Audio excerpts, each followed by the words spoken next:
আসসালামু আলাইকুম স্যার। ওয়ালাইকুম আসসালাম। কেমন আছো? আলহামদুলিল্লাহ স্যার, আপনি কেমন আছেন? হ্যাঁ, আছি আলহামদুলিল্লাহ, ভালো। আসসালামু আলাইকুম স্যার। ওয়ালাইকুম আসসালাম।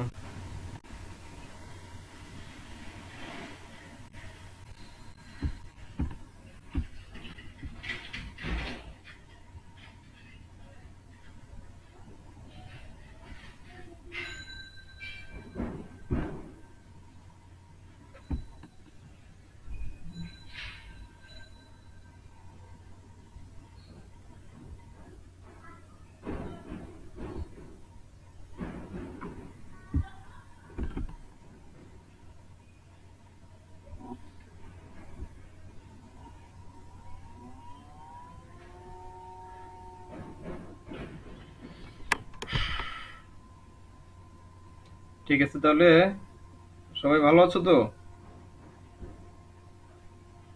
এখনো এসে পৌঁছে নেই অনেকে। আগের ক্লাস কারা করেছে? সবাই করেছো?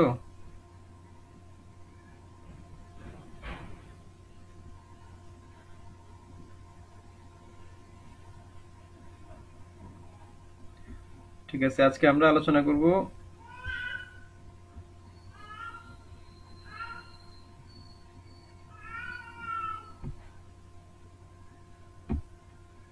যৌক্তিক সংজ্ঞার বিভিন্ন ধরনের যে অনুপপত্তি আছে সেগুলা নিয়ে।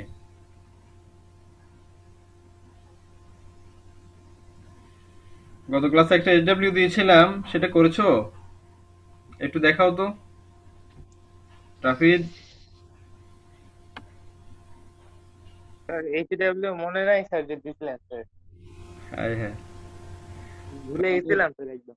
আমাদের গ্রুপের মধ্যে তো আছে, এখনো আছে। পুরো লেকচারও আছে, আর যেটা এসডব্লিউ দিয়েছিলাম সেই কোশ্চেনটাও আছে। একদম আবরার ভুলে গেছিলাম। আবরার ইমরান, তোমরা করেছো?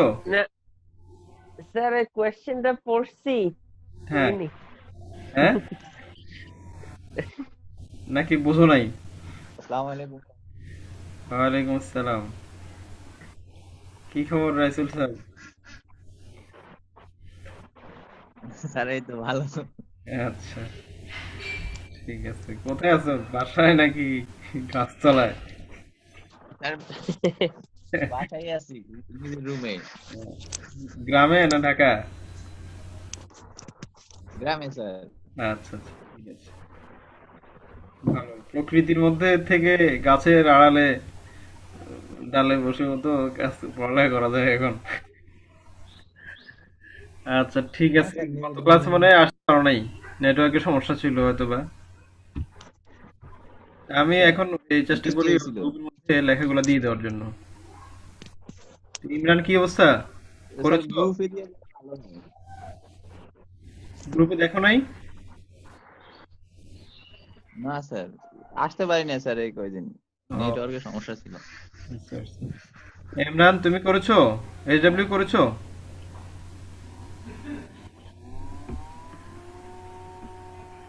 স্যার, আমি এখনো বই তো তাই জন্য এরকম ভাবে স্যার বই কেনো নাই এখনো?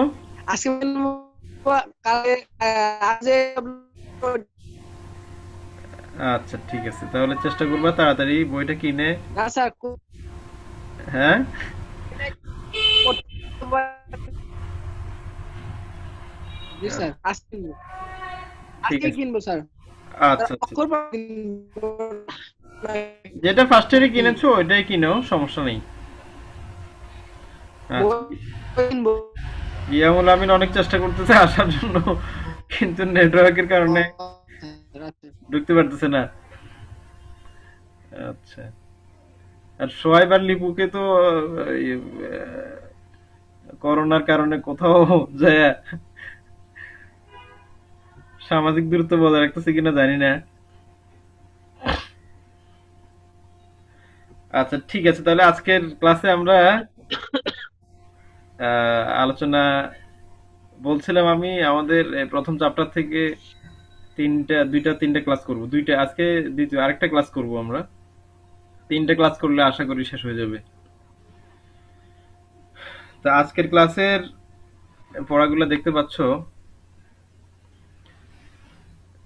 সংজ্ঞার নিয়ম হলো 5টা। আমি গত ক্লাস যারা করো নাই তাদের জন্য আমি আবার একটু রিপিট করছি। ঠিক আছে, আমরা আলোচনা করছি হলো সংজ্ঞা, যৌক্তিক সংজ্ঞা। সংজ্ঞা কাকে বলে? সংজ্ঞা হচ্ছে জাত্যার্থের সম্পূর্ণ বর্ণনা উল্লেখ করা।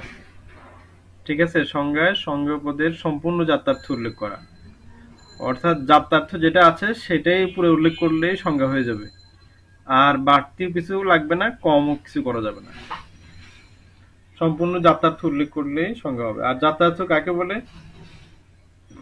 পদের যে গুণটা অনিবার্য, ঠিক আছে, অনিবার্য এবং সাধারণ গুণ, সেই গুণটাকে বলা হয় জাত্যার্থ। এটা আমরা গত ফার্স্ট ইয়ারের 3rd চ্যাপ্টারে পড়েছিলাম, ব্যক্তার্থ এবং জাত্যার্থ নিয়ে। ঠিক আছে, তাহলে এই সংজ্ঞা, তারপর গত ক্লাসে আরো আলোচনা ছিল সংজ্ঞা এবং বর্ণনার মধ্যে পার্থক্য। সংজ্ঞার 5টা নিয়ম আছে, কিন্তু বর্ণনার কোনো ধরনের এই ধরনের সুনির্দিষ্ট নিয়ম নেই। প্রাসঙ্গিক হলে সেটা বর্ণনা হবে।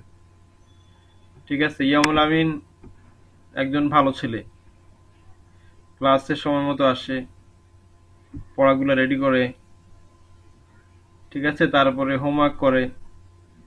এই যে কথাগুলো বললাম এটা হচ্ছে ইয়ামুল আমিন সম্পর্কে একটা বর্ণনা, এটা সংজ্ঞা না। সংজ্ঞাটা হচ্ছে একজন মানুষ হিসেবে তার সংজ্ঞা কি হবে? সে হচ্ছে বুদ্ধিবৃত্তি সম্পন্ন প্রাণী, এটা হলো তার সংজ্ঞা। আর আগে এরপরে যা বললাম, একটু আগে যা বললাম সেটা হচ্ছে বর্ণনা। তাহলে এই নিয়ে গত ক্লাসে আলোচনা ছিল, আমি জাস্ট একটু রিপিট করলাম যাতে আজকের আলোচনাটা বুঝতে সুবিধা হয়। এখানে দেখো, প্রথম যে নিয়ম, প্রথম নিয়মটা ছিল সংজ্ঞায় সংজ্ঞেয় পদের সম্পূর্ণ জাত্যার্থ উল্লেখ করতে হবে, কমও নয় বেশিও নয়। এই নিয়মটা লঙ্ঘন করলে 4টা অনুপপত্তি ঘটতে পারে। ঠিক আছে, সংজ্ঞায় টোটাল 5টা নিয়ম, 5টা নিয়মের মধ্যে সব মিলে অনুপপত্তি আছে 7টা। ঠিক আছে, তাহলে এই প্রথম নিয়মের মধ্যেই অনুপপত্তি আছে হলো 4টা। এই 4টার মধ্যে 2টা আবার পঞ্চম নিয়মের সাথে রিপিট হবে। এই কারণে প্রথম নিয়মটা ভালো করে শিখলে আর বাকি অন্য আরো 2টা নিয়ম অনুপপত্তিও শিখে ফেলা যায়। এখানে আমি দেখো এই যে লাল কালি দিয়ে প্রত্যেকটার সামনে আমি চেষ্টা করেছি একটা বোঝানোর জন্য, সহজে বোঝানোর জন্য। প্রথম অনুপপত্তিটা হচ্ছে সংজ্ঞায়, এই শোনা যাচ্ছে কিনা পরিষ্কার? জি স্যার। জি আচ্ছা, স্যার। ঠিক আছে ইয়ামুল আমিন, যাতে নেটওয়ার্কের স্যার। সমস্যা, আমি চেষ্টা করতেছি আস্তে আস্তে ধীরে ধীরে বলার জন্য, যাতে তোমরা বুঝতে পারো। তাহলে প্রথম অনুপত্তিটা হচ্ছে বাহুল্য সংজ্ঞা অনুপত্তি। বাহুল্য সংজ্ঞা মানে হচ্ছে সংজ্ঞা জাত্যার্থের সাথে সাথে এর অতিরিক্ত গুণ হিসেবে উপলক্ষণ, এই যে দেখো উপলক্ষণ ব্যবহার করা হলে বাহুল্য সংজ্ঞা অনুপত্তি ঘটে। এখন উপলক্ষণ কাকে বলে সেটা নিশ্চয়ই মনে আছে, গত ফার্স্ট ইয়ারের 4th অধ্যায়ে আমরা বিভেদক লক্ষণ বিধেয়কের মধ্যে পড়েছিলাম। ঠিক আছে, জাতি, উপজাতি, উপলক্ষণ। জাতি, জাত্যার্থ থেকে ইয়ে হয়। হ্যাঁ, জাত্যার্থ থেকে অনিবার্যভাবে নিঃসৃত গুণ। ঠিক আছে, এই উপলক্ষণটা 2 ধরনের, একটা হচ্ছে জাতিগত, একটা হচ্ছে উপজাতিগত। যেমন মানুষের জাত্যার্থ হচ্ছে বুদ্ধিবৃত্তি সম্পন্ন প্রাণী, এখানে প্রাণীটা হচ্ছে তার জাতিগত উপলক্ষণ, অর্থাৎ প্রাণী থেকে যে গুণটা বের হবে সেটা হবে জাতিগত উপলক্ষণ, আর বুদ্ধিবৃত্তি থেকে যে গুণটা বের হবে সেটা হবে উপজাতিগত উপলক্ষণ। 2টা মিলেই উপলক্ষণ। প্রাণীর বৈশিষ্ট্য কি? প্রাণী হাঁটতে পারে, চলতে পারে, খাইতে পারে, ঘুমাইতে পারে, ক্লাস করতে পারে, ক্লাস না সেটা বাদ দিলাম। তাহলে এইগুলো হচ্ছে প্রাণীর অনিবার্য গুণ। ঠিক আছে, একটা প্রাণী হওয়ার জন্য তাকে এই কাজগুলো করতেই হবে, সে না খেলে তার মৃত্যু হবে। ঠিক আছে, তাহলে প্রাণী হওয়ার জন্য তাকে খাওয়া দাওয়া করাটা, এটা হলো তার জন্য উপলক্ষণ। আবার বুদ্ধিবৃত্তি থেকে, তাহলে এই খাওয়া দাওয়াটা করাটা হচ্ছে তার জাতিগত উপলক্ষণ। আর উপজাতিগত উপলক্ষণ কোনটা? তার বুদ্ধিবৃত্তি থেকে যে গুণটা বের হয়। অর্থাৎ মানুষ ক্লাস করতে পারে, পড়ালেখা করে, কবিতা লেখে, গল্প লেখে, ঠিক আছে, বুদ্ধি বিক্রি করে মানুষকে প্রতারণা করে। এইগুলো হচ্ছে বুদ্ধিবৃত্তি থেকে নিঃসৃত খারাপ বা ভালো গুণ। তো এই গুণগুলোকে বলা হয় উপজাতিগত উপলক্ষণ। যাকে আমি পুরো উপলক্ষণটা নিয়ে আলোচনা বললাম, তাহলে বুঝতে পারছো, যদি এখানে আমি উল্লেখ করলাম হচ্ছে বিচারশীলটা তাহলে বুদ্ধিবৃত্তি থেকে বের হওয়া একটা গুণ, ঠিক আছে। তাহলে এটা হচ্ছে উপজাতিগত উপলক্ষণ। যাক, যে ধরনের উপলক্ষণই হোক না কেন, জাতিগত বা উপজাতিগত, যদি আসে যাত্রার্থের সাথে সাথে যদি এই ধরনের কোনো গুণ বসানো হয় সংজ্ঞায়, তাহলে তখন হবে বাহুল্য সংজ্ঞা অনুপত্তি। ঠিক আছে, এরপরে দেখো অবান্তর সংজ্ঞা অনুপত্তি। সংজ্ঞায় যাত্রার্থের সাথে সাথে এর অতিরিক্ত গুণ হিসেবে যদি অবিচ্ছেদ্য অবান্তর লক্ষণ ব্যবহার করা হয়। ঠিক আছে, খুব ভালো করে খেয়াল করো, অবিচ্ছেদ্য অবান্তর লক্ষণ মনে আছে কিনা? অবান্তর লক্ষণটা কাকে বলে? যে গুণটা যাত্রার্থ নয়, যাত্রার্থ থেকে অনিবার্যভাবে নিঃসৃতও হবে না, কিন্তু ওই শ্রেণীর অথবা কোনো ব্যক্তির মধ্যে থাকবে। যেমন রাইসুলের জন্ম হয়েছে 2002 সালে ধরে নিলাম, তাহলে রাইসুলের এই জন্ম তারিখটা হচ্ছে অবিচ্ছেদ্য অবান্তর লক্ষণ, কারণ তার জন্ম হয়েছে, এখনো মৃত্যু হয় নাই। যদি মৃত্যু হতো তাহলে মৃত্যুটাও তার জন্য অবিচ্ছেদ্য অবান্তর লক্ষণ হয়ে যেত। তাহলে সংজ্ঞায় যাতায়াতের সাথে সাথে এর অতিরিক্ত গুণ হিসেবে যদি অবিচ্ছেদ্য অবান্তর লক্ষণ থাকে, অর্থাৎ যে গুণটা কোনো যাত্রার্থ নয়, যাত্রার্থ থেকে নিশ্চিত হবে না, কিন্তু ওই শ্রেণী বা ব্যক্তির মধ্যে অবশ্যই থাকতেই হবে এটা, তাহলে এটা হচ্ছে অবিচ্ছেদ্য অবান্তর লক্ষণ। যেমন মানুষ হয় বুদ্ধিবৃত্তি সম্পন্ন দ্বিপদ প্রাণী, মানুষের দুইটা পা আছে, এখানে দ্বিপদ গুণটা যাত্রার্থ নয়, যাত্রার্থকে নিশ্চিতও হয় নাই, তাই অবান্তর লক্ষণ। আবার যেহেতু এটি প্রত্যেক মানুষের রয়েছে, তাই এটিকে অবিচ্ছেদ্য অবান্তর লক্ষণ বলা হয়। ঠিক আছে, তাহলে দুইটা গেল। 3 নম্বরে আসি আমরা, অব্যপক সংজ্ঞা অনুপত্তি। সংজ্ঞায় যাত্রার্থের সাথে সাথে এর অতিরিক্ত গুণ হিসেবে বিচ্ছেদ্য অবান্তর লক্ষণ ব্যবহার করা হলে অব্যপক সংজ্ঞা অনুপত্তি ঘটে। ঠিক আছে, আগেরটা ছিল অবান্তর সংজ্ঞা যখন হবে তখন হবে অবিচ্ছেদ্য অবান্তর লক্ষণ, আর অব্যপক সংজ্ঞায় হবে বিচ্ছেদ্য অবান্তর লক্ষণ।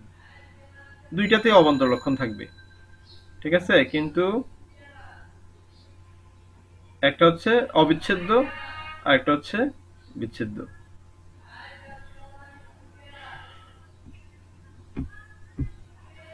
ঠিক আছে, তারপরে দেখো উদাহরণ হিসেবে, যেমন মানুষ হয় বুদ্ধিবৃত্তি সম্পন্ন সৎ প্রাণী। ঠিক আছে, এই যে বুদ্ধিবৃত্তি সম্পন্ন প্রাণী, এটা হচ্ছে যাত্রার্থ। এখন এই যাত্রার্থ থাকবে, সাথে সাথে আবার থাকবে বিচ্ছেদ্য অবান্তর লক্ষণ। বিচ্ছেদ্য অবান্তর লক্ষণ কাকে বলে? যখন কোন শ্রেণীর সবার মধ্যে ওই গুণটা থাকবে না, তখন সেটাকে বলা হয় বিচ্ছেদ্য অবান্তর লক্ষণ। আর যদি সবার মধ্যে থাকে তাহলে এটা হচ্ছে অবিচ্ছেদ্য অবান্তর লক্ষণ। তাহলে সব মানুষ সৎ না, কিছু মানুষ তার বুদ্ধি বিক্রি করে মানুষকে প্রতারণা করে, বিভিন্ন ধরনের খারাপ কাজ করে, এই কারণে সবাইকে সৎ বলা যায় না। ঠিক আছে, এই কারণে এই সৎটা হচ্ছে বিচ্ছেদ্য অবান্তর লক্ষণ। ঠিক আছে, 4 নম্বরে আসি এবার, অতি ব্যাপক সংজ্ঞা অনুপত্তি। অতি ব্যাপক সংজ্ঞা অনুপত্তি মানে কি? সংজ্ঞা যাত্রার্থের কম বা অংশ বিশেষ উল্লেখ করা হলে অতি ব্যাপক সংজ্ঞা অনুপত্তি ঘটে। ঠিক আছে, তা এটার আমি কোনো এই বিশেষ লাল কালি দিয়ে দেখানো গেল না, এটা মনে রাখতে হবে যদি যাত্রার্থের কম থাকে। ঠিক আছে, যাত্রার্থের কম বা অংশ বিশেষ যদি উল্লেখ করা হয় তখন অতি ব্যাপক সংজ্ঞা অনুপত্তি ঘটবে। যেমন মানুষ হয় প্রাণী, বুদ্ধিবৃত্তি সম্পন্ন, এটা হচ্ছে যাত্রার্থ, প্রাণী এটাও যাত্রার্থ। এই দুইটা যাত্রার্থের মধ্যে আমি বুদ্ধিবৃত্তি সম্পন্ন কথাটাকে বাদ দিয়ে দিলাম। ঠিক আছে, তাহলে অংশ বিশেষ উল্লেখ করলাম। যদি অংশ বিশেষ উল্লেখ করা হয় তখন সেটাকে বলা হয় অতি ব্যাপক। অর্থটা দেখো, এই যে মানুষ হয় প্রাণী, এটা অতি ব্যাপক, অনেক ব্যাপক একটা বিষয় বোঝানো হচ্ছে। ঠিক আছে, মানুষ প্রাণী, গরু ছাগলও প্রাণী, তাহলে মানুষের মধ্যে পার্থক্য আর কি, গরুর মধ্যে পার্থক্যটা কি? কিন্তু এটা তো অস্বীকার করা যাবে না, মানুষ যে একটা প্রাণী। ঠিক আছে, এটা যেমন ঠিক আছে, কিন্তু এটা মানুষের সংজ্ঞা হয় নাই, কারণ এখানে মানুষ মানুষকে চেনা যায় না এখানে, প্রাণী হিসেবে বলা হয়, কিন্তু বুদ্ধিবৃত্তি না থাকার কারণে, এই শব্দটা উল্লেখ না করার কারণে এটাকে মানুষের সংজ্ঞা বা মানুষের পরিচয় দেওয়া এটার মাধ্যমে সম্ভব না। ঠিক আছে, তাহলে এই 4টা অনুভূতি মাথায় ঢুকছে ভালো করে?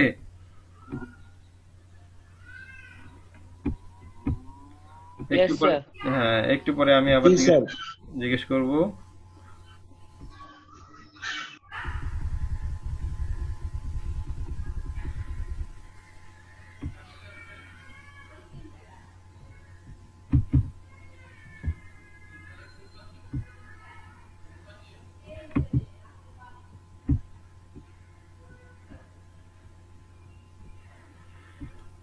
আচ্ছা, এবার দ্বিতীয় নিয়ম লঙ্ঘনে যে অনুভূতি ঘটে সেটা নিয়ে আলোচনা। দ্বিতীয় নিয়মটা কি ছিল? সংজ্ঞায় দুর্বোধ্য ও রূপক শব্দ ব্যবহার করা যাবে না, এটা ছিল দ্বিতীয় নিয়ম। ঠিক আছে, দুর্বোধ্য ও রূপক শব্দ ব্যবহার করলে যে অনুভূতি ঘটবে সেটাই এখানে অনুভূতি। ঠিক আছে, তাহলে এই অনুভূতির ক্ষেত্রে এই দ্বিতীয় নিয়ম লঙ্ঘন করলে 2টা অনুভূতি ঘটে। সংজ্ঞায় দুর্বোধ্য শব্দ ব্যবহার করলে দুর্বোধ্য সংজ্ঞা অনুভূতি, একটা হচ্ছে দুর্বোধ্য সংজ্ঞা অনুভূতি, আর একটা হচ্ছে রূপক সংজ্ঞা অনুভূতি। দুর্বোধ্য সংজ্ঞা অনুভূতিটা কি জিনিস? সংজ্ঞায় যে দুর্বোধ্য শব্দ ব্যবহার করে, যেমন হাতির একটা সংজ্ঞা দিবা তুমি, হস্তি হচ্ছে প্রচন্ড মত্ত বিপুল দেহধারী প্রাণী। কারণ তুমি হাতি বোঝানোর জন্য, হস্তি কি জিনিস সেটা বোঝানোর জন্য যে কঠিন শব্দগুলো ব্যবহার করলা, এই শব্দ দিয়ে কি আসলে হস্তি কি জিনিস সেটা কি বোঝা যায়? যায় না। ঠিক আছে, এই জন্য এটাকে বলা হয় দুর্বোধ্য সংজ্ঞা অনুভূতি। আর একটা হচ্ছে রূপক সংজ্ঞা অনুভূতি।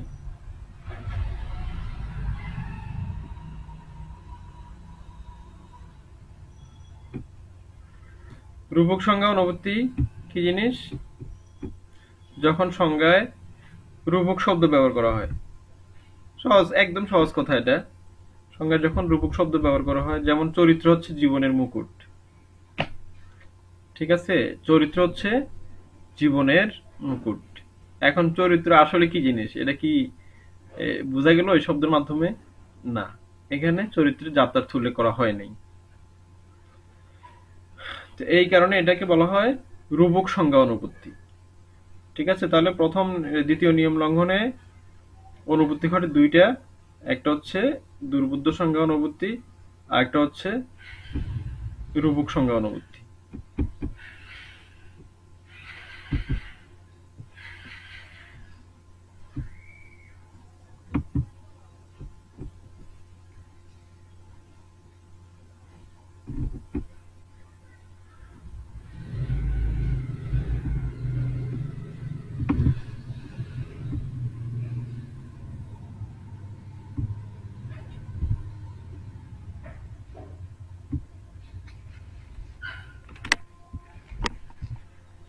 সংজ্ঞায় তৃতীয় নিয়মটা কি ছিল?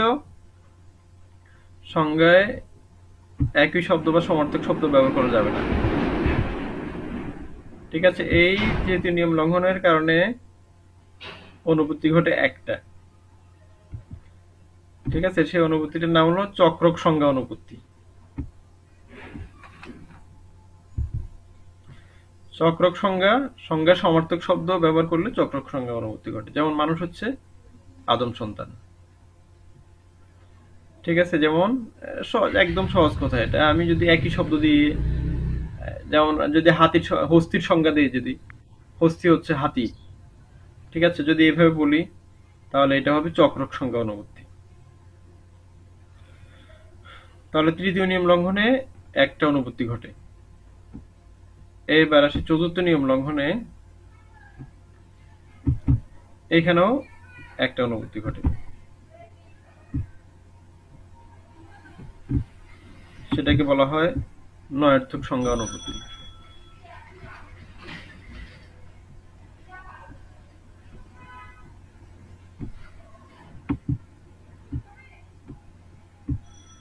সদর্থকভাবে সম্ভব হলে নয়ার্থক সংজ্ঞা দেওয়া যাবে না, এটা ছিল নিয়ম। আর এই নিয়ম লঙ্ঘনের কারণে নয়ার্থক সংজ্ঞা অনুপত্তি ঘটে।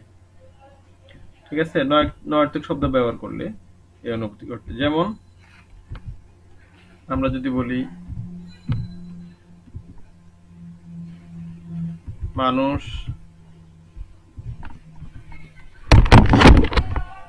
নয় দ্বিপদ প্রাণী,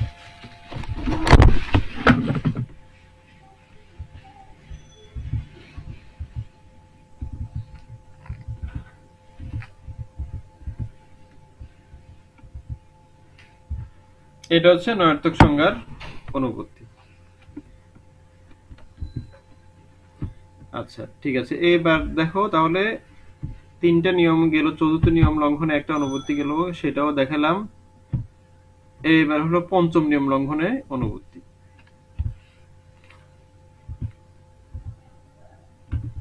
পঞ্চম নিয়ম লঙ্ঘনে দুইটা অনুপত্তি।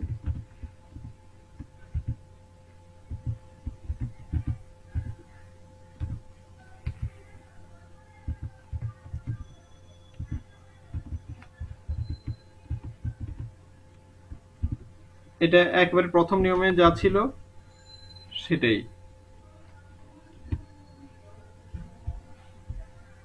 প্রথম নিয়মের মধ্যে ছিল এই যে অব্যাপক সংজ্ঞা অনুপত্তি, আর একটা ছিল অতি ব্যাপক সংজ্ঞা অনুপত্তি।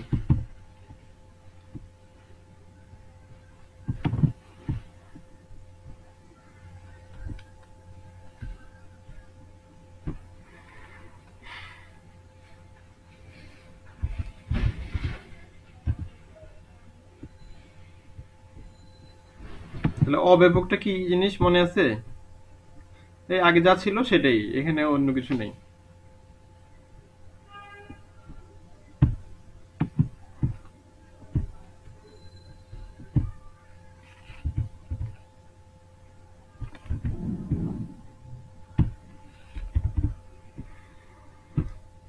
অব্যাপকের মধ্যে হবে, আচ্ছা পঞ্চম নিয়মটা কি সেটা একটু বলছি এবার।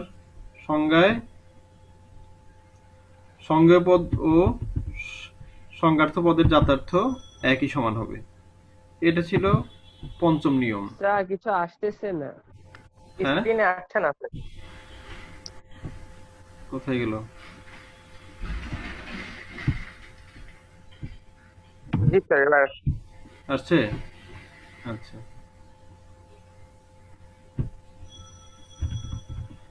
তো তাহলে পঞ্চম নিয়মটা কি ছিল?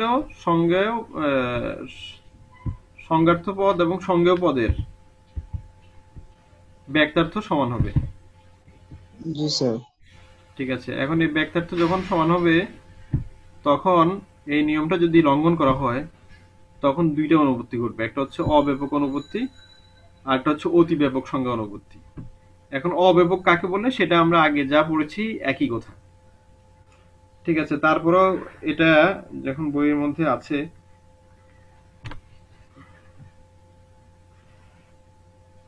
সংজ্ঞায় একটু আগে যেটা বলছিলাম, সংজ্ঞায় যখন বিচ্ছেদ্য অবান্তর লক্ষণ ঘটবে, ঠিক আছে, মানুষ হয়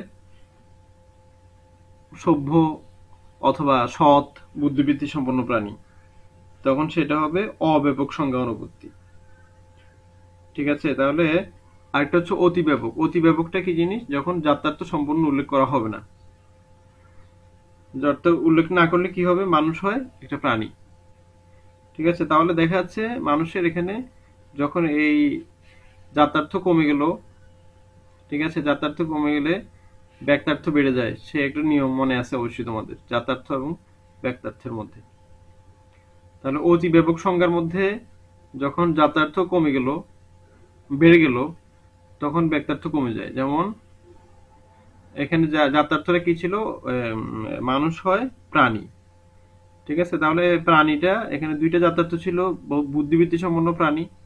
বুদ্ধিবৃত্তি সম্পন্ন প্রাণীর মধ্যে থেকে একটা চলে গেছে বুদ্ধিবৃত্তি, তাহলে যাত্রার্থ কমে গেল, ব্যাক্তার্থ বেড়ে গেছে। কিন্তু নিয়মটা ছিল সংজ্ঞেয় পদ ও সংজ্ঞার্থ পদের ব্যক্তার্থ সমান হবে।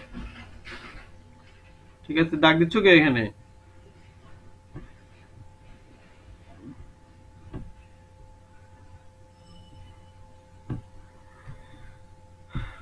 আচ্ছা ঠিক আছে, তাহলে এই ছিল আজকের আলোচনা। আমরা এই 5টা নিয়ম লঙ্ঘনের কারণে টোটাল তাহলে 7টা অনুভূতি শিখলাম। 7টা অনুভূতি এবার আমি একটু জিজ্ঞেস করি তোমাদের কার কতটুকু মনে আছে। স্যার একটা কোশ্চেন ছিল স্যার। হ্যাঁ বলো দেখি। স্যার ওই যে মানে কালকে একটা বর্ণনার সংজ্ঞা বলেছিলেন না স্যার, ওইটা কিরকম যেন ছিল স্যার? বর্ণনা মানে হচ্ছে আলোচনা স্যার, কোন পদ হ্যাঁ নিয়ে আলোচনা হ্যাঁ স্যার, কোন পদ নিয়ে বিস্তৃত ভাবে আলোচনা। হ্যাঁ যে কোনো আলোচনা, সেটাই হচ্ছে বর্ণনা। আর সংজ্ঞাটা হচ্ছে শুধুমাত্র যাত্রার্থের উল্লেখ।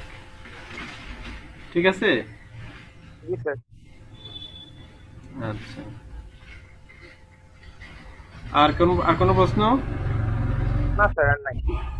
আচ্ছা আমি তাহলে একটু জিজ্ঞেস করি এবার। কাউসার আসছিল আবার চলে গেল নেটওয়ার্কের সমস্যার কারণে। আচ্ছা রাইসুল ইসলাম বলো, তুমি বলো সংজ্ঞার 4র্থ নিয়ম লঙ্ঘনে কি অনুভূতি ঘটে? অতি ব্যাপক সংজ্ঞা অনুপত্তি স্যার। 4র্থ নিয়ম লঙ্ঘনে 4র্থ নিয়মটা হচ্ছে অতি সদর্থক, ব্যাপক সংজ্ঞা অনুপত্তি।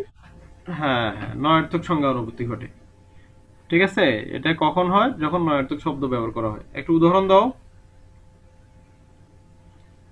স্যার মানুষ আর প্রাণী স্যার। নয়ার্থক সংজ্ঞা, মানুষ হয় প্রাণী, মানুষ নয় শব্দ উল্লেখ করতে হবে। ঠিক আছে, মানুষ নয় গরু ছাগল। প্রাণী স্যার। ঠিক আছে, মানুষ নয় প্রাণী। গরু। গরু ছাগল, জি স্যার।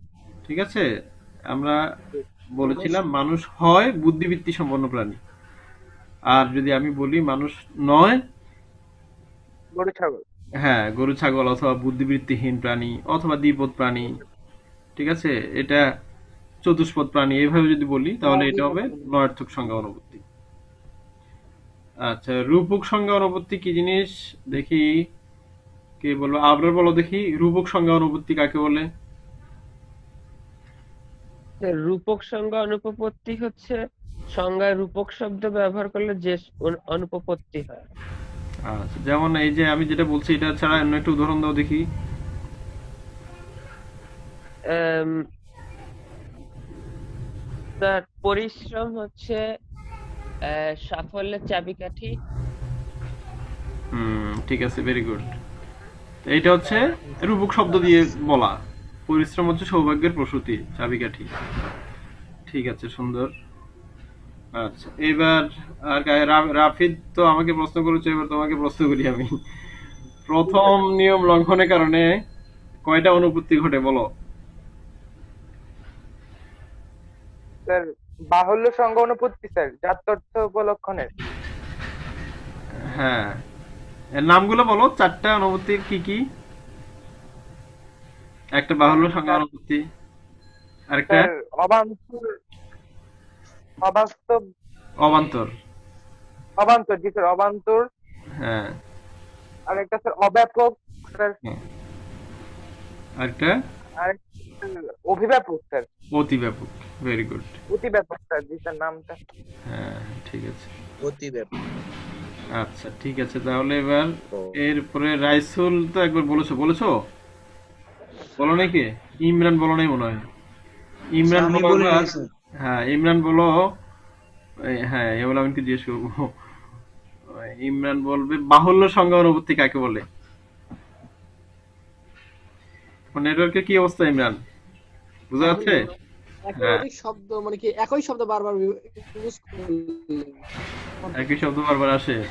বাহুল্য সংজ্ঞা অনুভূতি,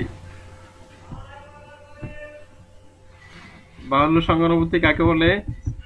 ভালো সংজ্ঞান হতে পারি না স্যার, বলেন। স্ক্রিনে কি দেখা যায়? এই যে জি দুটো স্যার, শব্দ, দেখা যাচ্ছে। ঠিক আছে, এই দুটো শব্দ ইমরানকে বলছি, দেখাও কিনা তুমি। যাত্রার্থ প্লাস কি থাকবে? উপলক্ষণ থাকবে। যাত্রার্থ এবং উপলক্ষণ। হ্যাঁ হ্যাঁ, যাত্রার্থ প্লাস উপলক্ষণ। যাত্রার্থের সাথে যদি বই উপলক্ষণ পড়ি থাকে, নাই তো স্যার, কি ভালোভাবে বুঝতে পারতেছি না। এখন বুঝছো কিনা? জি স্যার, ঠিক আছে, আচ্ছা ভাইয়া করলে ভালো বুঝতে পারছি। আচ্ছা ঠিক আছে। তাহলে যদি যাত্রার্থের সাথে সাথে এর অতিরিক্ত গুণ হিসেবে উপলক্ষণ ব্যবহার করা হয়, তখন তাকে বলা হয় বাহুল্য সংজ্ঞা অনুবর্তী। উপলক্ষণ কাকে বলে মনে আছে কথাটা? যখন যাত্রার্থ থেকে নিঃসৃত গুণ, উপলক্ষণ হ্যাঁ, এখানে এই যে বিচারশীল গুণটি যাত্রার্থ থেকে নিঃসৃত গুণ। অনিবার্যভাবে নিশ্চিত নাকি স্যার? উপলক্ষণটা হচ্ছে যাত্রার্থ থেকে অনিবার্যভাবে নিঃসৃত গুণ। ঠিক আছে, জি স্যার, আচ্ছা। জি স্যার। তারপরে কাউসার তো আবার নেটওয়ার্কের বাইরে চলে গেছে। ইয়ামুল আমিন বলো, জি স্যার। তুমি বলো আহ, আপতিক সংজ্ঞা বা অবান্তর সংজ্ঞা অনুপত্তি কখন ঘটে? স্যার অবান্তর হচ্ছে স্যার, স্যার যখন যাত্রার্থের সাথে স্যার অতিরিক্ত গুণ স্যার প্রকাশ হয় আর কি স্যার, তখন স্যার অবান্তর উৎপত্তি ঘটে। মানে যাত্রার্থের সাথে স্যার হচ্ছে অবিচ্ছেদ অবান্তর লক্ষণ যখন মানে একসাথে হয় আর কি, তখন হচ্ছে স্যার অবান্তর অনুভূতি ঘটে। ঠিক আছে, এই কথাটা কিন্তু খেয়াল করতে হবে, অবিচ্ছেদ্য অবান্তর লক্ষণ। ঠিক আছে, এই দেখতে পাচ্ছ এখানে যাত্রার্থ প্লাস অবিচ্ছেদ্য অবান্তর লক্ষণ যখন থাকবে, তখন হবে হচ্ছে অবান্তর সংজ্ঞা অনুভূতি। এই পরের যেটা অব্যবক সংজ্ঞা অনুভূতি, সেখানে বিচ্ছেদ্য অবান্তর লক্ষণ, আর অবান্তরের মধ্যে হচ্ছে অবিচ্ছেদ্য অবান্তর লক্ষণ। ঠিক আছে, খুব ভালো করে এই জিনিসগুলো খেয়াল করবা। আমি যেভাবে এই যে চিহ্নিত করলাম, তুমি এই কাগজের মধ্যে সেভাবে লিখে চিহ্নিত করে রাখবা, তাহলে তোমার জন্য সুবিধা হবে এটা বোঝার জন্য। ঠিক আছে, জি স্যার, জি স্যার। আচ্ছা তাহলে এবার আর কার কি প্রশ্ন আছে বলো।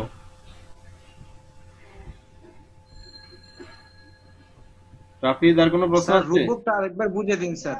রূপক সংজ্ঞা, জি স্যার, একটু উদাহরণ দিয়ে, কয়েকটা উদাহরণ দিয়ে স্যার একটু ভালোভাবে বুঝিয়ে দিন স্যার। আচ্ছা তাহলে রূপক সংজ্ঞাটা হচ্ছে মানুষের এই সংজ্ঞার মানে মানুষ না এখানে, অর্থাৎ সংজ্ঞায় দুর্বোধ্য ও রূপক সংজ্ঞা ব্যবহার করা যাবে না, এটা ছিল। রূপক শব্দ ব্যবহার করা যাবে না, অলংকারিক শব্দ ব্যবহার করা যাবে না, এটা ছিল কথা। যেমন আমরা যদি বলি শৈশব হলো জীবনের প্রভাত বেলা, ঠিক আছে, শৈশব কাকে বলে সেটা নিয়ে আমি এই কথা বললাম, এটা হচ্ছে রূপক সংজ্ঞা। তার ওট হচ্ছে মরুভূমির জাহাজ, ঠিক আছে, শিক্ষক হচ্ছে পিতার সমতুল্য। এইভাবে যদি সংজ্ঞা দেই, তাহলে এটাকে বলা হয় রূপক সংজ্ঞা অনুবর্তী। আর যদি বলি শিক্ষক হচ্ছেন তিনি যিনি শিক্ষা দেন, তাহলে কি অনুভূতি ঘটবে বলতো? তখন হবে চক্রক সংজ্ঞা অনুভূতি। ঠিক আছে, চক্রকটি কাকে জিজ্ঞেস করিনি, হ্যাঁ? আচ্ছা আবার বলো দেখি, চক্রক সংজ্ঞা অনুভূতি কাকে বলে? চক্র, হ্যাঁ হ্যাঁ, চক্রক সংজ্ঞার অনুপত্তি হচ্ছে সংজ্ঞা সমার্থক শব্দ ব্যবহার করলে যে হ্যাঁ। অনুপপত্তি, তাকে চক্রক সংজ্ঞা অনুপত্তি বলে। ঠিক আছে, তাহলে কেমন একটা উদাহরণ, এই যে আমি একটু আগে যেটা বললাম, শিক্ষক তাকে বলে যিনি শিক্ষা দেন, তাহলে এটা হবে চক্রক সংজ্ঞা অনুভূতি। ঠিক কিন্তু আছে, স্যার এখানে আপনি বলছেন যে সমার্থক শব্দ, তা যিনি শিক্ষা দান করেন এটা তো একটা শব্দ না, এটা তো একটা বাক্যাংশ হয়ে গেল। আচ্ছা সব আসলে পুরো পদটাকে আসলে এখানে উল্লেখ করা আর কি। ঠিক আছে, সংজ্ঞার্থ ও। পদে, ঠিক আছে, সংজ্ঞার্থ পদ আর সংজ্ঞেয় পদ, পদ হলো দুইটা এখানে। সংজ্ঞায় ও দুই আচ্ছা। গুরুত্ব শব্দ ব্যবহার করা, আর একটা হচ্ছে চক্রক। সংজ্ঞার্থ পদটা যদি চক্রক সংজ্ঞা ইয়ে হয়, একটা শব্দের পরিবর্তে তো একই অনেকগুলো শব্দ, শব্দ। হ্যাঁ। ঠিক আছে, ত্রিভুজ হয় তিনটা বাহুর সমষ্টি, এটাও হবে চক্রক সংজ্ঞা অনুভূতি। অর্থাৎ যে শব্দটাকে মানে ওইটা ওই শব্দ বিশ্লেষণ করলে বা বিশ্লেষক যদি বাক্য হয়, বিশ্লেষক বাক্য হলো সেটা হবে তোমার চক্রক সংজ্ঞা অনুভূতি। আচ্ছা ঠিক আছে, তাহলে এই ছিল আজকের আলোচনা। আজকে কি আমি কোনো ইয়ে দিব, উদ্দীপক দিব, তোমরা করবা? হ্যাঁ, দেন স্যার। দেন স্যার। স্যার বই কিনে নেই, দেন বই তো কেনার কথা ছিল সেই দেন স্যার একটা। জুন মাসে, এখন আগস্ট মাস হয়ে গেছে, তাড়াতাড়ি কিনতে হবে। আমি একটু বেড়াতে স্যার যুক্তিবিদ্যা অনেক কঠিন স্যার। কে বলছে এই কথা? তোমার বাবা বলছে না মা বলছে? একদম বলো। স্যার হ্যাঁ? আমার মাথা বলছে, মাথা মানে কেমনে বলে স্যার, শুধু মুখস্থ করতে হয়। কেন মুখস্থ করতে হবে? তুমি বুঝলে তো হলো। না এই আর যে এখন পড়ানোর সময় হুট করে উপলক্ষণ অবিচ্ছেদ্য অবান্তর লক্ষণ বলেন, এটার জন্য আবার সেই পিছনে 1 বছর আগে চলে যেতেছিল। এটা তো তোমার 1 বছর কেন, 10 বছর আগের স্মৃতি। যদি তুমি একটা ওই যে ওই ফাইলটাকে একটু ক্লিক করলে এটা চলে আসবে। ঠিক আছে, ড্যামেজ অনেক হওয়ার সম্ভাবনা কঠিন খুব কম। স্যার। সারাদিন স্টোরি শেয়ার করলে তো ঠিক আছে, সমস্যা তো ওখানে। হুম। একদম সহজ দুইটা আহ, দৃশ্যকল্প দিচ্ছি।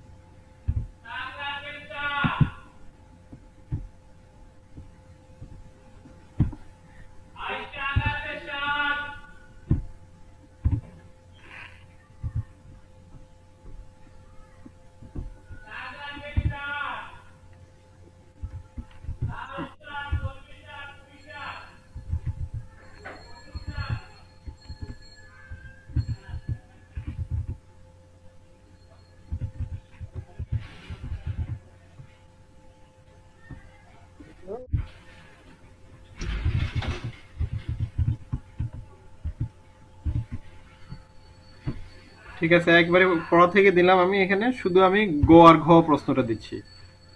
ঠিক আছে,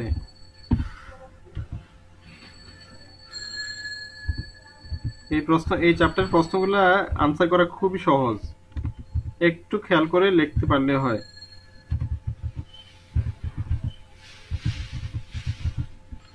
ঠিক আছে, দেখো লেখাটা মাত্র কয়েকটা লাইন, কিন্তু তোমার পুরা 3টা লাইন নাম্বার চলে আসবে।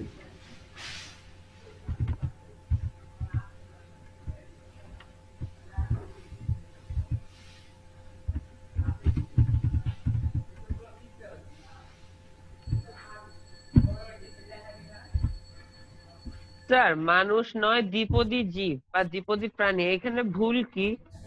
এটাকে অনুপপত্তি হিসেবে কেন ধরা হয়?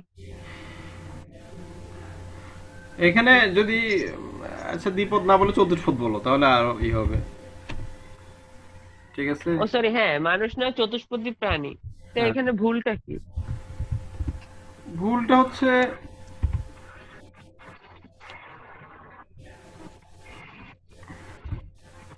মানুষকে অস্বীকার করা হয়েছে এখানে। এই যে না, নয় শব্দ চতুষ্পদ নয়, সেটা বলা হয়েছে এই কারণে। তো মানুষ তো আসলে চতুষ্পদী না। হ্যাঁ, কথা তো সঠিক, কিন্তু যেহেতু নয়ার্থক শব্দ ব্যবহার করলাম সেই কারণে এটার এটা হলো, সমস্যাটা হয়ে গেল। ঠিক আছে, সংজ্ঞার স্যার মধ্যে নয়ার্থক শব্দ ব্যবহার করা যাবে স্যার না। হ্যাঁ, স্যার প্রথম ক্লাসে তো বলছিলেন স্যার ও যেটা স্যার আচ্ছা। হ্যাঁ, সদর্থক যারা স্যার করা যাবে না স্যার, এটা নর্থক ব্যবহার করতে হবে স্যার। যদি না থাকে, ঠিক আছে, যদি কোনো উপায় না থাকে তাহলে নয়ার্থক শব্দ ব্যবহার করা যাবে, কিন্তু নরমালি নয়ার্থক শব্দ ব্যবহার করা যাবে না। যেমন আমি বলছিলাম এই ইয়ে হয়, কুমার হচ্ছে যার যে এখনো বিয়ে করে নাই। ঠিক আছে, এখন কুমার শব্দর ব্যাখ্যা করার জন্য তোমাকে নয়ার্থক শব্দ ব্যবহার করতেই হবে। ঠিক আছে, তাহলে এই যে বাড়ি কাজটা দিলাম, এখানে শুধু গ এবং ঘ নম্বর। তোমাদের কাছে যেহেতু বই নাই, তুমি এই যে আজকের লেকচার দেখে সুন্দর করে তুমি আনসারটা লিখে ফেলতে পারবা। ঠিক আছে, ছোট্ট 2টা প্রশ্ন দিলাম, অবশ্যই কাজটা করার চেষ্টা করবে। হ্যাঁ, ঠিক আছে, তাহলে ভালো থাকো সবাই। আর কোনো প্রশ্ন যদি না থাকে আমরা শেষ করতে পারি। ইয়েস স্যার, জি স্যার, আসসালামু আলাইকুম। ঠিক আছে, দোয়া আসসালামু করবা। আলাইকুম। ওয়ালাইকুম আসসালাম।